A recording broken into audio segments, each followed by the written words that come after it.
After graduation, I transformed from the class's bottom student into a young entrepreneur to attend the 10th anniversary class reunion. I flew all the way back from the United States. It wasn't to prove anything else.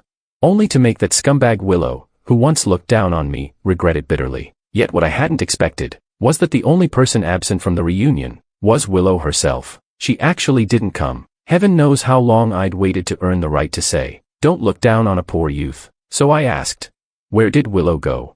A classmate replied, "She died long ago, in the deep winter of the year we graduated." In my fury, I opened my eyes, opened them again, and again, and found myself back in high school. Chapter 1. For this high school class reunion I not only flew back from the United States, I even offered one of my private villas as the venue. Our homeroom teacher, who had always despised me, patted my shoulder and laughed. "George is the most outstanding young entrepreneur in our class." No one had expected the former bottom-ranked student to stage the first comeback. Classmates who had once ostracized me, whether openly or in secret, now crowded around, scrambling for my contact info. The nicknames, Orange or Georange, they used to tease me with had vanished, replaced by obsequious yet unfamiliar cries of "President Wong." Amid the flattery I kept my eyes fixed on the doorway. 39 classmates had arrived, only one was missing. Willow, the campus belle of A City No. 1 high school, the scumbag who posted my love letter on the school bulletin board. She still hadn't shown up. On this trip home I'd set myself two main quests. First, make Willow regret how she'd treated me. Second, find the mysterious classmate X who had secretly helped me. I'd already mapped out the plot. Chapter 1, Return. Chapter 2, Revenge. Chapter 3, Gratitude. But to my surprise, the star of the revenge arc hadn't even appeared. A classmate beside me nudged my arm and asked, "President Wong, what are you glaring at the door for? Everyone from our class is already here." Willow's name was on the tip of my tongue. I pressed my lips together and turned away. The homeroom teacher struggled to lug out a huge time capsule containing the tin boxes we'd sealed before the college entrance exam. Buried for 10 years, they were finally coming home. The class president, still as sycophantic as ever, with his slick back hair, helped hand out the boxes. Back then he always gave me my homework last. This time he thrust the box labeled Georange into my hands first. I stared at the childlike stickers on the lid, now yellowing. Holding my breath, I opened it. Nothing inside but a slip of paper that read, "George 10 years later, George at 27, you must make Willow regret it bitterly." The forceful handwriting showed clear, gnashing hatred. Looking around, I saw classmates already in tears over what their past selves had left them. Only one box sat alone on the table, unclaimed. The name Willow pasted on top in delicate strokes. She still hadn't come. She really wasn't coming. Heaven knows how long I'd waited to say, "Don't look down on a poor youth." I exhaled and flipped the paper over. Another line read, "George, you must find the unknown classmate X and thank her for her constant encouragement and help." Bitterness from my youth welled up. High school life had been rough. To save money for textbooks I often skipped breakfast and dinner. A girl who signed herself X, preferring to stay anonymous, regularly left strawberry milk and bread in my desk. When I was beaten unconscious by thugs, she was the one who saved me. The love letter Willow had posted was actually meant for classmate X. Classmate X had helped me countless times. I'd imagined her as an introverted, gentle girl who kept her identity hidden. By graduation I still didn't know who she was. She had to be one of my classmates. How else could she know my troubles so precisely every time? And now, except for Willow, all the other classmates were here. Clenching my palms, I stood and looked each person in the eye. Back in high school, a classmate who signed as X quietly helped me. I said, "May I know who you are now?"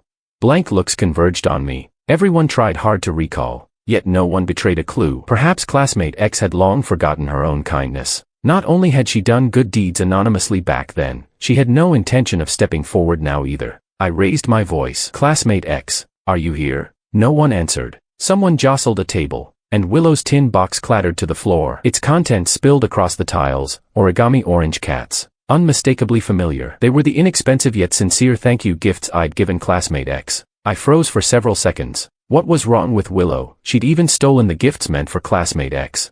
I walked over, crouched down, and put the scattered items back into the box bearing Willow's name. Everything I'd given classmate X over those 3 years was here. Not a single piece missing, along with other familiar trinkets and an old keypad phone. Fuming, I thought, Willow not only posted my love letter to classmate X, she even did this. Perfect chance to settle old scores. Where is Willow now? I demanded. The air went still, heavy snow pattering against the floor-to-ceiling glass. After a long silence someone finally answered. Willow, she died long ago, in the deep winter of the year we graduated. Chapter 2. A class reunion ended on a sour note. Snow was falling outside the villa. I stood beneath a street lamp. The drifting flakes glowed in the light when my phone suddenly chimed. Happy 27th birthday, George X. Only then did I realize that midnight had passed. Today was my birthday. For years I've received a birthday greeting email right on the dot every December 21st. Always signed, Classmate X. I thought I could find X before turning 27. Yet she still wouldn't appear. Lowering my head, I gazed at Willow's time capsule tin in my hands. A bizarre thought surfaced. Could Willow be X? I opened the box. In the far corner lay an old keypad phone. I held the power button. Unbelievably, it still had charge. Nothing else was stored on the phone, only a mail center. In the cloud mailbox nearly 100 scheduled emails were queued, uploaded 10 years ago, preset to send every December 21st. Some had already been sent, all in the same format. Happy 18th birthday, George X. Happy 19th birthday, George X. And so on, all the way to Happy 100th birthday, George X. George, even at 100, you must have a happy birthday. Since graduating, my life has been on track. People now call me President Wong. My prospects are bright. Friends have already thrown me a lavish party, and greetings from business partners haven't stopped. Yet none of those messages moves me like this simple line, Happy birthday, George. Everyone else knows me as George Wong or President Wong. Only Classmate X accidentally learned in senior year that I actually dislike the surname Wong and prefer the nickname my classmates coined. Mocking Willow and finding Classmate X, that's why I came home. Neither goal has been met. The time capsule holds many items, painstakingly folded orange tabby cats, headphone cords tangled together, a straw-woven groundhog, the keypad phone, and a plastic orange tree twig. I pick it up, just as cheap as I remember. A yellowed wish sticker still stuck to it. Tilting my head back, I feel as though the snow is covering me completely. The wind snaps my coat like a sail. Eyes closed, I make the first wish of my 27th year. If birthday wishes really come true, let me travel through time and see you once more. My mysterious classmate X. Chapter 3. From the moment I opened my eyes I'd been spacing out. Classmates in blue and white uniforms bustled across the stage moving props. Somehow a snowfall had carried me back to high school. Faded memories surfaced. It was the freshman year play. Our class was putting on Snow White and we were now in rehearsal. I looked up and, sure enough, a crown of fake branches bobbed above my head. I was playing a roughly made, very plastic-looking orange tree, squatting quietly at the very back. If I'm remembering right, the girl playing Snow White at this moment is Willow. I haven't seen her in 10 years. In my memory Willow has always been a teenage girl. I lift my eyes, past classmates moving about the stage, past the dust motes floating in the light, and see her standing front and center. She seems to have broken free of time's shackles, radiating youthful energy. Willow leans against a stage brace. Her uniform is washed almost white, her profile gleaming in the light. In her hand is a dark red apple, the prop meant to poison Snow White. I stand, forcing my way through the crowd, twigs on my head swaying wildly, and finally stop behind her. Hearing the noise, Willow turns, double-lidded eyes, a teardrop mole beneath, her whole figure bathed in golden light. I had meant to ask whether she was Classmate X, yet some wire crossed in my brain and I blurred out, Willow, do you have a secret crush on me? She takes a small bite of the apple and freezes, silent for several seconds. At last she looks at me in puzzlement. Ah, and you are? Bracing myself, I answer, George. She thinks a moment, stands, and rolls her eyes. The math, 38, point slacker.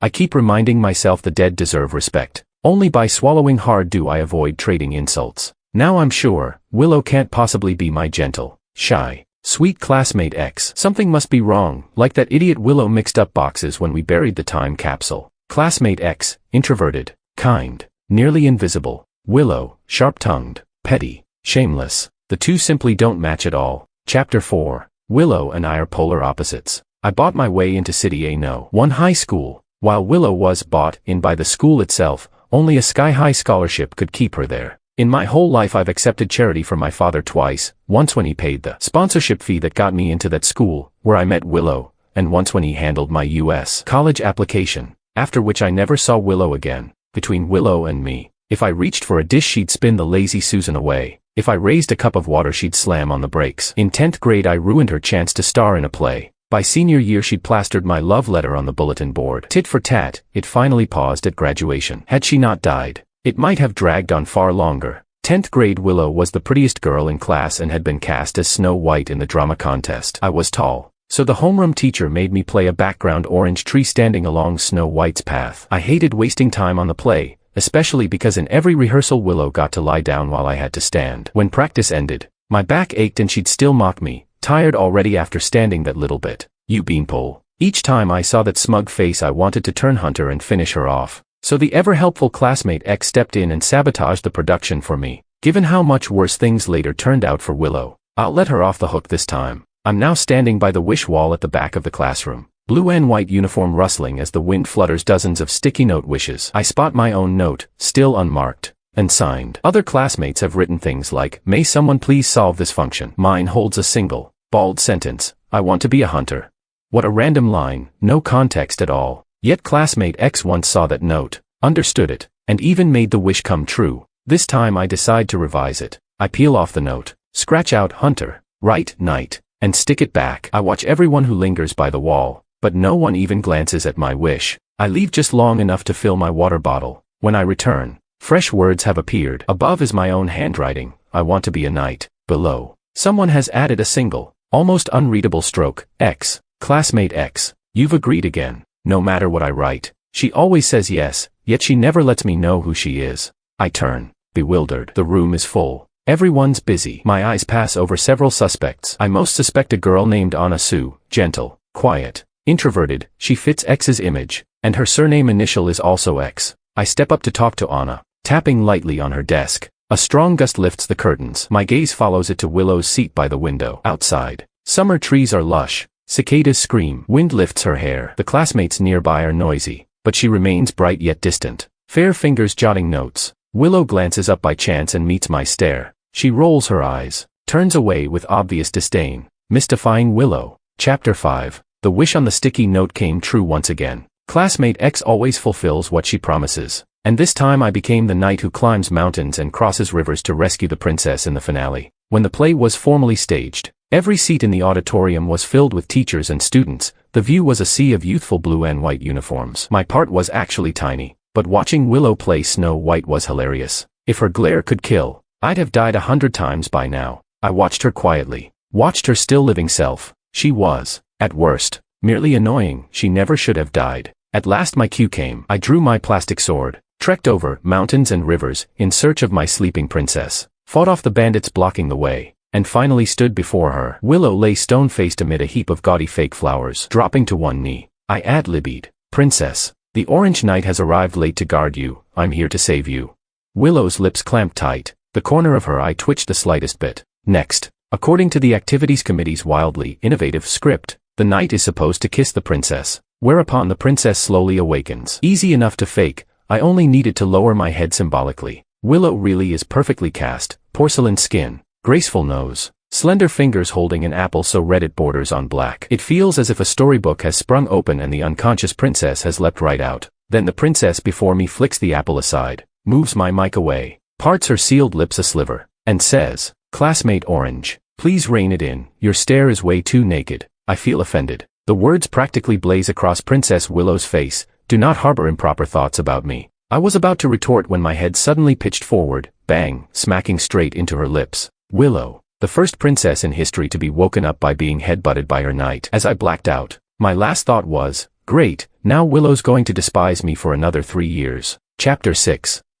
Open wider. That was the first thing I heard as I came to, and I instinctively opened my own mouth wide. 2 bursts of laughter followed at once. The school doctor tapped my shoulder and said, "Hey now, I wasn't telling you to open your mouth." The doctor was examining Willow, who sat before him with her mouth open. She still had time to cast me a sidelong glare. Willow was basically fine, just a split lip from when I'd headbutted her. A dab of ointment would fix it. The doctor couldn't figure out why I'd suddenly fainted. Only I had a vague guess. Maybe this timeline itself was rejecting me. The door swung open and in came Anna. My eyes lit up at once. Willow flicked me a light glance. I asked, "Anna, did you come to see me?"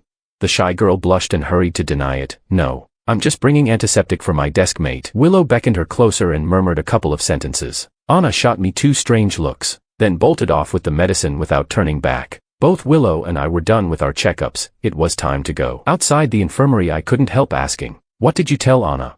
She replied, "I said if she didn't run faster, you'd probably confess to her." I was speechless. Changing the subject, she touched her swollen lip and sighed. Classmate Georange. Your head is really hard. My heart filled with guilt and shame. I can't make it up to you right now, I said. Give me 10 years, when I'm already a top young entrepreneur and loaded with money, I'll come apologize properly. Willow froze for a heartbeat. Instead of mocking my wild fantasy, she softly asked, by then, will everything you want already have come true?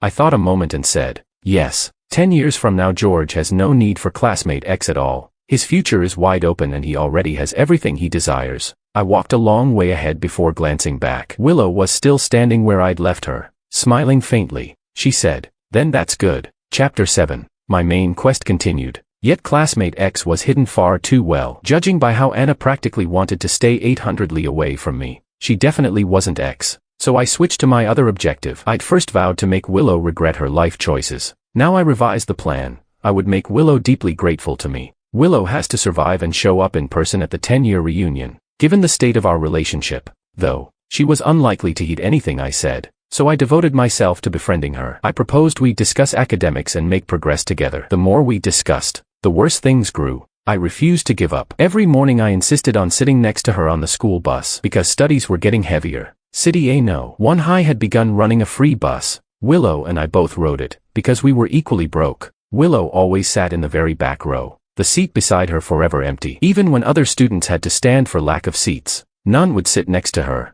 I thought it was because the campus belle felt unapproachable. Later I learned there was another reason. Willow's mother had just been released after serving time for murdering her husband. This time I claimed the seat at her side anyway. Willow turned her face to the window, distant, earbuds in, listening to music. On the bus she looked especially strange and indifferent, gazing at the scenery looping past as if she already knew her own ending yet couldn't deviate from the track. She never spoke to me then, and, oddly, I didn't dare disturb her. Perhaps it was my imagination, but a whole year flashed by. Before I knew it we were in 11th grade, like pale pages blown so fast by wind that no mark could stick. At last, one day, I mustered the courage to ask, Willow, what song are you listening to?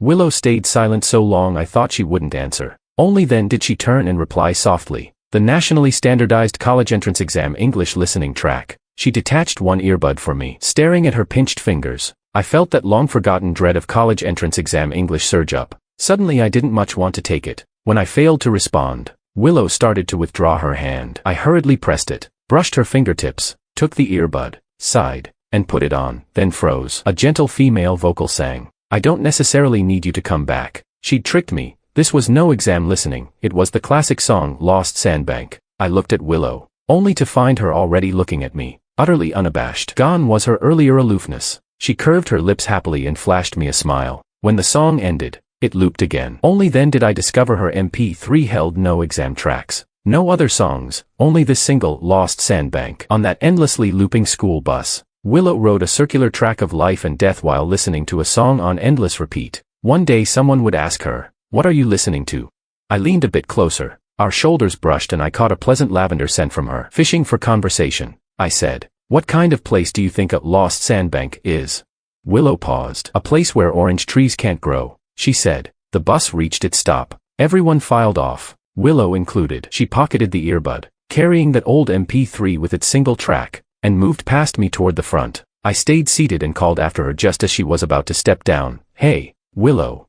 She turned. Her jawline was clear and elegant. I shouted, don't go to the riverbank. Stay away from your mom. Trust me, this time I'm right. Light and shadow shifted across her eyes. She said nothing. Unless an outside force intervenes, no amount of vigilance will change fate. We'll always reach the same ending. Willow merely curved her lips faintly and, for no reason, answered, that's already enough. You sitting beside me is enough. No need to save me. The moment that sentence ended, the scene before me fell empty. The bus and Willow blew away like fog in the wind. And once more I faced the heavy snow around the mountain villa. I almost thought it had all been an endless dream, until I looked down and saw the wish note on the orange tree twig had changed. I want to be a knight. My request. X. The acceptance. In the next instant, the note and the twig both shattered. The earbud cord from the time capsule snapped, and like the earlier notes, soon vanished. I could barely stand. Clutching the iron box, I nearly stumbled into the snow. Little remained inside. If a time capsule really could alter the past, I had to be fully prepared to save Willow against all odds. I'd taken only one step when the storm abruptly stilled.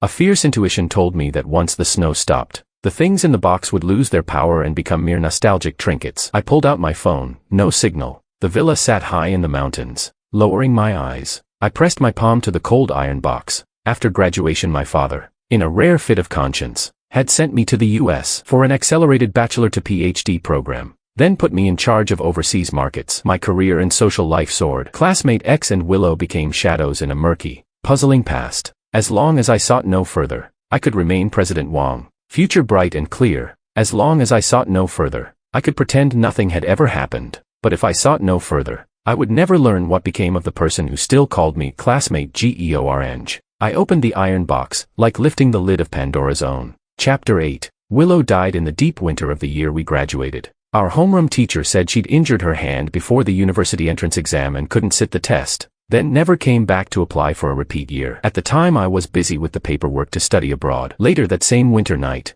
her mother shoved her into the great river that runs through City C. When they pulled her out, she was already cold. I was half a world away, struggling through school and vowing that one day I would make Willow regret everything. Willow had it even worse than I did. After murdering her own husband, her mother went to prison. By Willow's high school years, she'd been released early for good behavior and casually reclaimed guardianship. I ran into that madwoman more than once, begging Willow for money. Anyone who got even a little close to Willow would be targeted by the crazy hag. So Willow kept almost no friends. She stayed frozen in my past while I forged ahead, sometimes unable to picture her face at all. Dropping back into high school, I suddenly saw how dazzling and alive she'd been. Willow's box was stuffed mostly with origami, so full it nearly overflowed. I remembered, senior year study materials were expensive, and the money my mom left before she died wasn't enough. I had to save on food, yet a bottle of milk and a bun kept appearing in my desk drawer. I was broke, with nothing to give in return, so I folded little orange tabby cats out of paper and left them in the drawer. Each time classmate X set down a bottle of milk, she took one tabby cat away.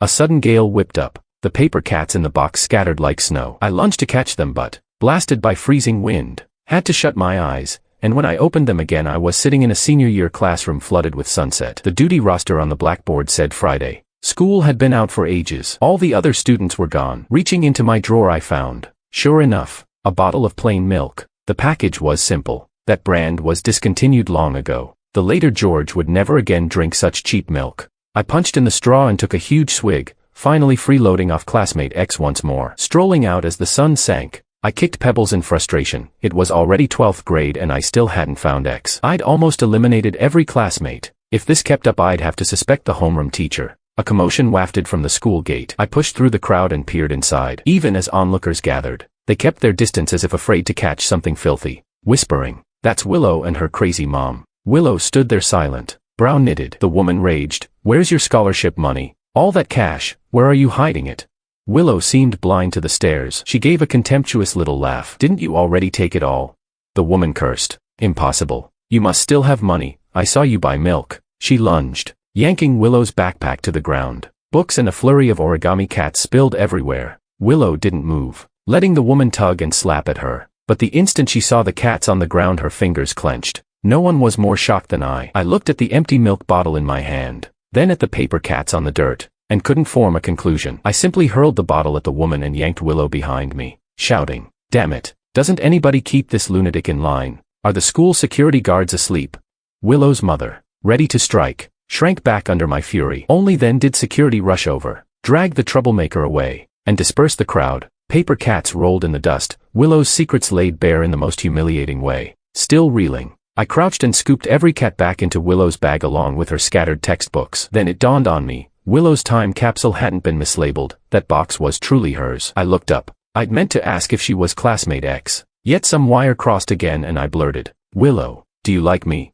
I braced for her ridicule. Last time she'd mocked my 38-point math score. Surely this time she'd laugh at my delusions. Willow stood in her blue and white uniform, light flowing from her direction. She looked at me and, no longer hiding, said, "Yes, I like you." The bag slipped from my hands with a thud. Willow knelt, gathered the trampled cats, and lowered her eyes. "So, stop getting close to me," I croaked. "Why?"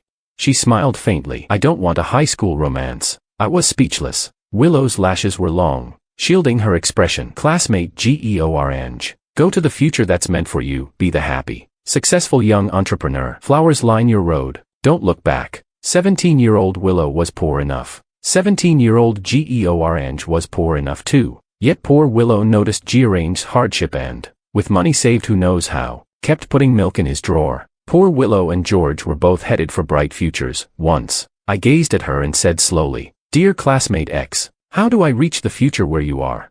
She answered, "Don't come to my future, because," she thought, "she has no future." Chapter 9. Ever since I learned that Willow and classmate X were one and the same, ever since I heard Willow confess, in her own voice, that she liked me, she'd done everything to avoid me, keeping even the slightest connection at bay. The carton of milk that used to appear in my desk drawer stopped showing up. 2. I knew what lay ahead. Willow would injure her hand and miss the National College entrance exam, then fall into the river the winter after graduation. Both tragedies, I was sure, traced back to her mother. Straightening out that woman was now my top priority. One glance at the calendar told me it was already May of senior year. Exam fever saturated the air, yet I felt no academic pressure. Before long my father's secretary would be in touch to discuss my plans to study overseas. But this stretch of time was exactly when my own troubles should begin. After helping my dad build his fortune from scratch, my mom died of rage when he cheated on her. I moved in with my grandmother. When she passed away I lived alone in her old house. Then came a demolition order. I refused to move,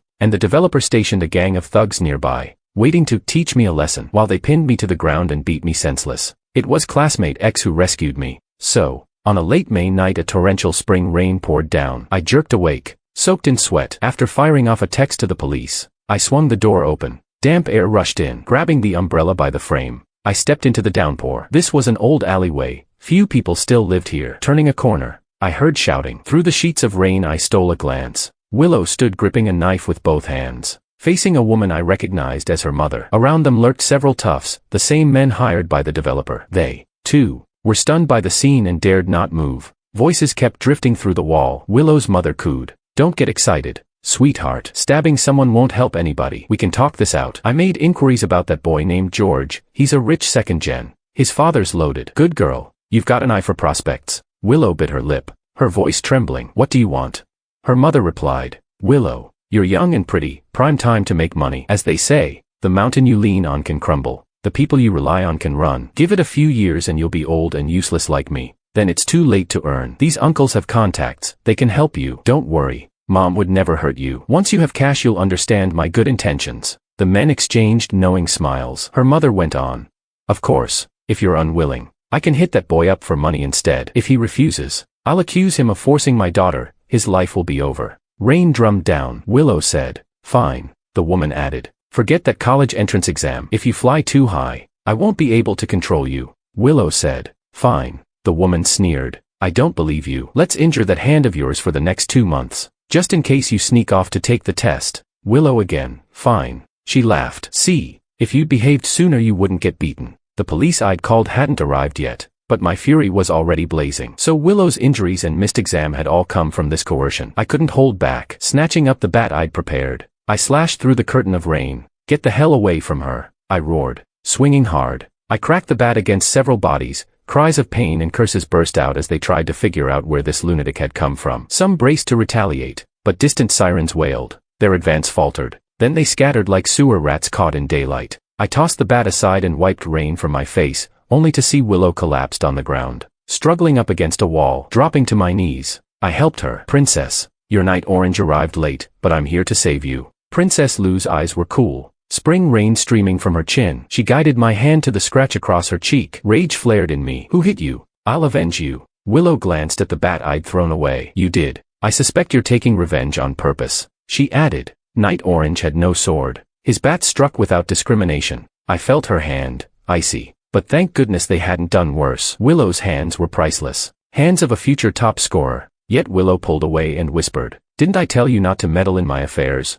I met her gaze. "Willow, I'm here for one reason only. Not to mock her. Not to unmask classmate X," I said. "I'm here to guide you onto the path that's meant for you. The river in midwinter is too cold. Don't let them push you in again. Willow, I've outrun time and reached your past. Please, give me a chance to walk into your future." Chapter 10. An adult's control over a minor is a crushing, one-sided blow, an issue of an entirely different dimension. Ordinary troubles can still be brought to a teacher, but with a lunatic as unstable as Willow's mother, it's not so easy. No one knows what she might do once she snaps. Willow's mother has an overwhelming need to dominate her. It isn't just me. Anyone who gets close to Willow ends up in that woman's sights. When my father's secretary finally appeared, I asked to see the man I hadn't met in years. He agreed. My father regarded me as a stranger, though I found him all too familiar. After packing me off to a combined bachelor-master PhD program in the United States, he used me to open overseas markets. Our contact was hardly sparse, yet I always addressed him only as President Wang.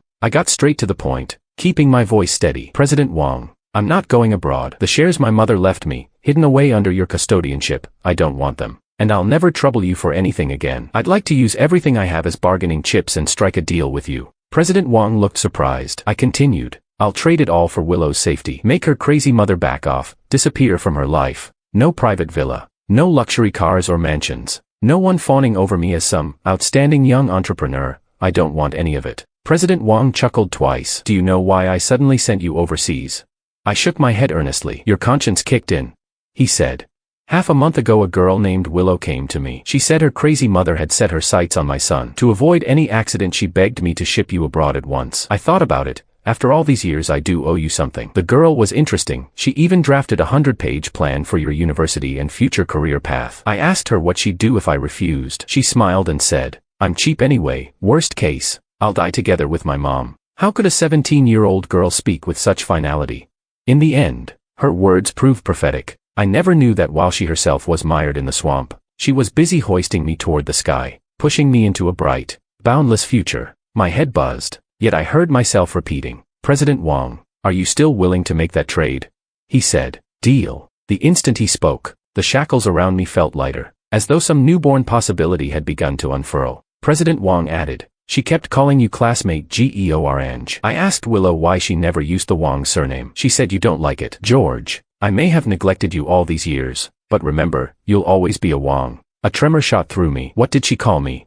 He replied, classmate Georange. But that's not how I remember it. Whether it was classmate X or Willow, from sophomore year on they always called me George Wang, until close to graduation. When I confided X I hated the surname Wang and begged that, for any future birthday wishes, she drop it and just say Georange. Yet this time, after traveling back through the time capsule, I've heard her call me nothing but classmate Georange from our very first meeting. No affection in it at all. To her, it's merely a name. I dashed outside. People trapped in time relive the past on loop. Life and death recurring over and over. Scenery streaked past. Countless memories surged into me. This is a closed time space. The flow runs only from Willow's sophomore year to senior year, from her first encounter with classmate Georange to her plunge into the river. Over and over again, Willow remembers everything. She has struggled, but no matter how events shift, she always falls into that icy, black river in deep winter. When Willow says she has no future, she truly has none. Hearing that classmate Georange's future shines bright genuinely makes her happy.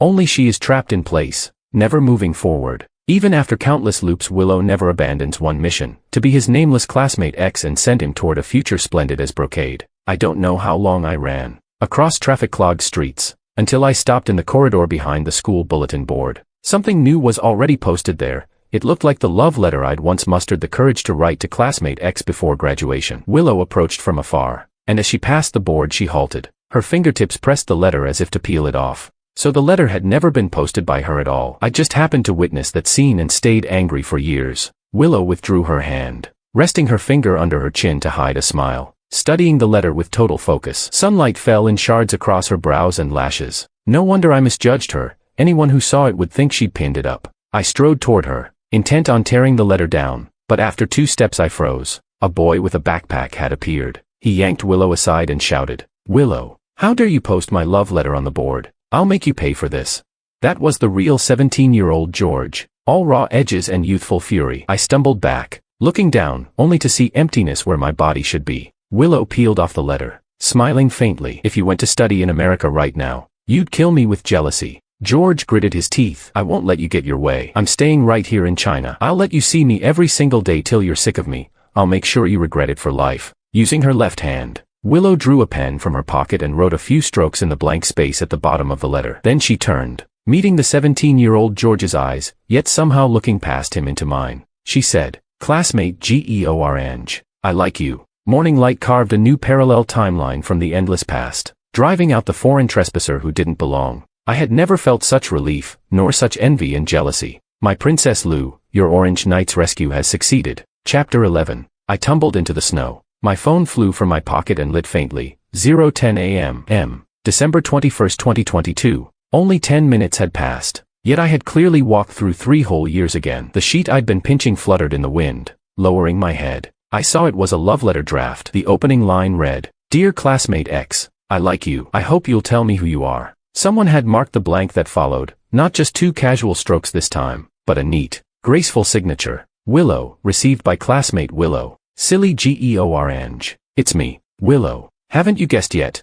The note bearing Willow's name on the time capsule flipped in the wind, revealing 2 names on its reverse, X and Georange. This was the time capsule for X and Georange, yet now it lay empty. The wish note, the origami, the earbud cord had all blown away. Only this letter, once torn to shreds and repasted, proved none of it had been a dream. I had already rescued the Willow of another timeline, broken her loop's balance, serving as her knight in the freshman play, sharing music with her on the sophomore bus, gathering her trampled orange tabby cats in senior year, saving her in the torrential spring rain, and finally shielding her and her prince from harm. For my classmate X, my dear Princess Lou, I had created a warm parallel world, a fairy tale's perfect ending. I tried to stand, only to collapse in the snow again, because in this life I have already missed Willow. She is the troublesome classmate of my memories, all her gentleness hidden behind that classmate X disguise. She turned me from a plastic orange tree into the hunter who carries her off, sat beside me on the bus for 3 years listening alone to one song,